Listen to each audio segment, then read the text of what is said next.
Good morning students.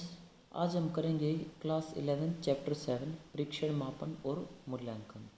ठीक है, ये परीक्षण मापन और मूल्यांकन क्या है, पहले तो हमें इस चीज़ को समझना होगा।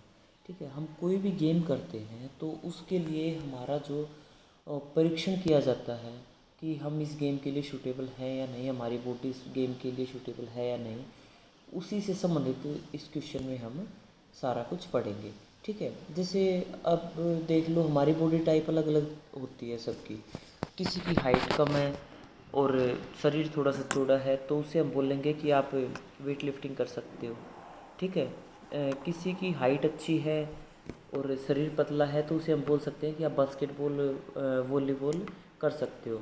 अगर कोई मीडियम हाइट का है, उसके कंधे चौड़े हैं और बॉडी स्ट्रक्चर नॉर्मल है तो हम उसे किसी भी गेम में एडजस्ट कर सकते हैं।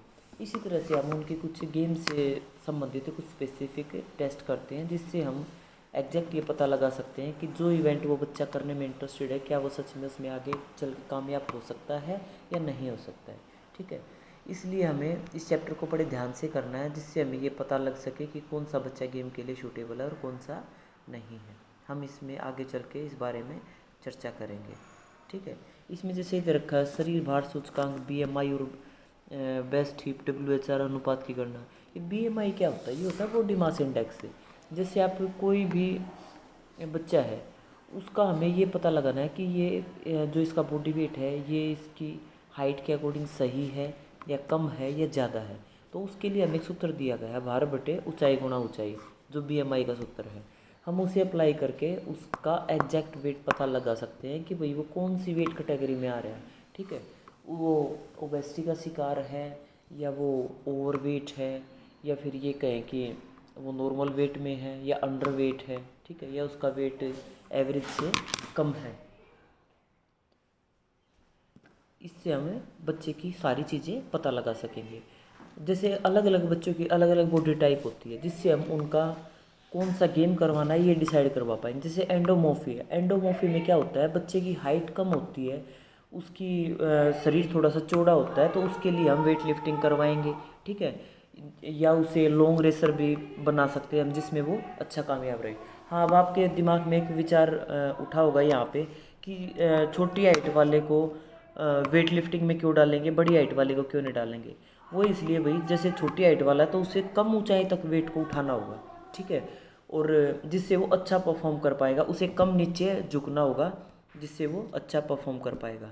अब आगे चलते हैं मेसोमॉर्फी। मेसोमॉर्फी में जो स्टैंडर्ड हाइट है वो बच्चे आते हैं। ठीक है, जिनकी न बहुत ज़्यादा है न बहुत कम है, न बॉडी वेट बहुत ज़्यादा न बहुत कम है, जो नॉर्मल हाइट में आते हैं। ठीक है, इन्हें हम किसी भी गेम में एडजस्ट कर सकते हैं, ये हर जगह सेट हो जाते हैं। अगले आते हैं एक्टोमॉर्फी, जिनकी हाइट बहुत ज़्यादा है, बहुत पतले पतले से होते हैं। तो इनको किस गेम में डालें भाई? इनके लिए हम हाई जंप करवा सकते हैं, लॉन्ग जंप करवा सकते हैं। ठीक है, इन्हें हम पोल वाल्ट करवा सकते हैं। इन्हें हम जैसे ये है बास्केटबॉल है, वॉलीबॉल है, इनमें डाल सकते हैं। ठीक है, स्वास्थ्य संबंधी पुष्टि घटकों का मापन, ये भी इसका एक इम्पोर्टेंट पार्ट है। परीक्षण मापन व मूल्यांकन महत्व, शरीर भार सूचकांक, कुल्ला कमर अनुपात, शरीर के प्रकार। ठीक है, शरीर के प्रकार में एंडोमॉर्फ, मेसोमॉर्फ व एक्टोमॉर्फ। स्वास्थ्य संबंधी पुष्टि घटकों का मापन, शरीर की संरचना, हृदय श्वसन सहन क्षमता, लचक, मांसपेशीय सहन क्षमता, मांसपेशीय शक्ति। परीक्षण, परीक्षण एक ऐसा यंत्र है जो एक व्यक्ति अथवा खिलाड़ी के गुण, दक्षता, ज्ञान, प्रवृत्ति अथवा स्वास्थ्य की स्थिति का सटीक अनुमान लगाने के लिए प्रयुक्त प्रश्न या मापन विधि है। ठीक है, परीक्षण एक ऐसा यंत्र है जो एक व्यक्ति या खिलाड़ी के कौशल प्रदर्शन अथवा किए गए कार्य की विश्वसनीयता का मूल्यांकन करने का साधन है। परीक्षण द्वारा किसी खिलाड़ी के प्रदर्शन को आंकड़ों में एकत्रित करने की प्रक्रिया मापन कहलाती है। ठीक है, जो भी बच्चे ने प्रदर्शन किया है वो एक आंकड़ा बना दें हम उसका, कि भाई इसका जो टोटल एक टेबल सी है वो तैयार कर देंगे। उसके बाद हमारा है मूल्यांकन, एवोल्यूशन। परीक्षण द्वारा संकलित मापन के मूल्य को सुनिश्चित करने की प्रक्रिया को मूल्यांकन कहते हैं। किसी वैज्ञानिक यंत्र परीक्षण के प्रयोग द्वारा मापन की रीडिंग को मापदंडों से तुलना करने की क्रिया मूल्यांकन कहलाती है। खेल कूद में परीक्षण, मापन व मूल्यांकन का महत्व। इम्पोर्टेंस क्या है भाई इसकी, इसमें देखेंगे एक तो ये खिलाड़ी के चयन में सहायक होता है, लक्ष्य एवं उद्देश्य निर्धारित करने में सहायक होता है। ठीक है, खिलाड़ियों का मूल्यांकन करने में सहायक होता है, शिक्षा प्रणाली का मूल्यांकन करने में सहायक होता है, तो खिलाड़ियों की योग्यता और क्षमता की जानकारी प्राप्त करने में भी ये सहायक होता है, मापदंड और मानक तैयार करने में भी ये सहायक होता है, अनुसंधान कार्य प्रणाली में भी ये सहायक होता है, खिलाड़ी के व्यक्तिगत खेल के वर्गीकरण में सहायक होता है, खिलाड़ी के प्रदर्शन संभावना के बारे में पहले से घोषणा करने में सहायक होता है, खिलाड़ी की आवश्यकता की जानकारी प्राप्त करने में सहायक है। गणना, शरीर भार सूचकांक अथवा BMI, कमर कुल अनुपात अथवा WHR। इसमें शरीर के प्रकार हैं एंडोमॉर्फ, मेसोमॉर्फ व एक्टोमॉर्फ। इसमें आएगा body mass index BMI। Body mass index एक सांख्यिकीय मापन है जो व्यक्ति के भार और ऊंचाई की तुलना करके निकाला जाता है। बॉडी मास इंडेक्स का इसमें सूत्र दिया गया है जिसमें शरीर का भार उसके बटे ऊंचाई गुणा ऊंचाई लगेगा। ठीक है, इसमें एग्जाम्पल दिया गया है, इसमें आप इसका सूत्र लगा के एग्जैक्ट पता लगा सकते हो। ये जो टेबल दी गई है इसे हम अच्छे से याद करेंगे। इसमें जैसे अलग बार है, ये 18.5 से कम जो बच्चा है वो अलग बार में आएगा। उसके बाद है नॉर्मल वेट। नॉर्मल वेट में 18.5 से 24.9 के बीच वाला आएगा। अति भार जो 25 से 29.9 के बीच में है वो आएंगे।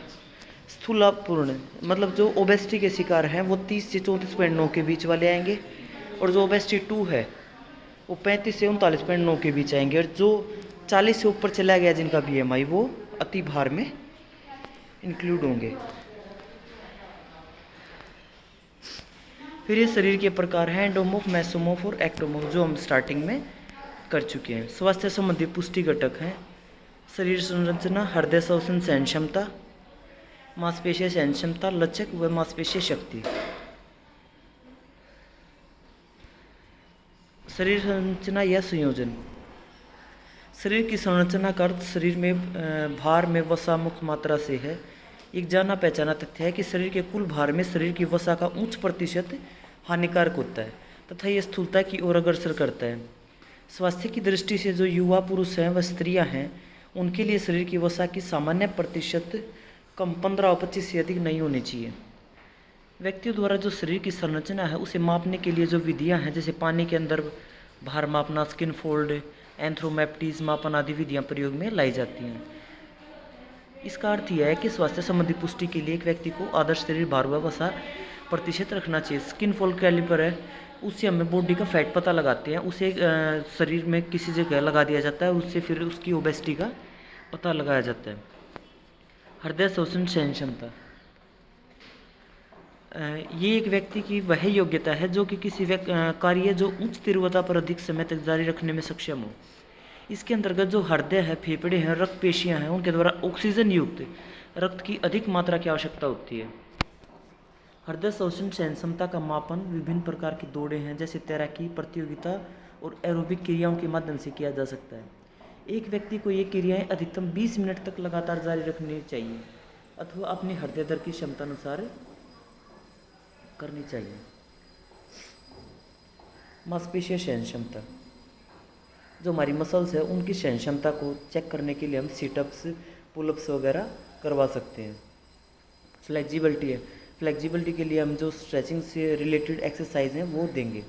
जो मस्कुलर स्ट्रेंथ है उसके लिए हम अधिकतम भार उठाने की करवाएंगे प्रैक्टिस, और पुशअप्स करवा सकते हैं। ओके बेटे, नेक्स्ट करेंगे अगली वीडियो में।